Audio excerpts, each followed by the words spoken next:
Luto kami ng Beans. nilagang pata.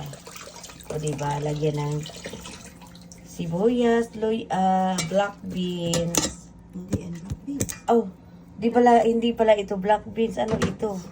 Red beans pala. Sorry. Akala ko black beans. Ibang maglaga. Sa ilayak ka juice. May black beans. O, diba?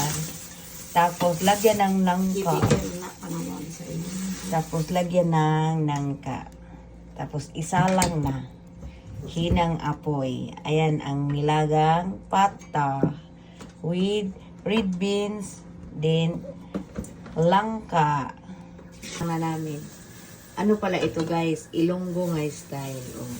Kasi si auntie nakapag-asawa ng taga Negros. Kaya ang mga luto nila dito pang Negros. Kaya ang makarelate nito yung taga Negros lang guys. Pero masarap. Nilagang pata with red beans and langka. Nangka ba? Nangka. Oh, ayan guys. Ito na yung aming nilagang pata. O diba with langka. Kay Negros style ni guys. Ayan. Let's eat!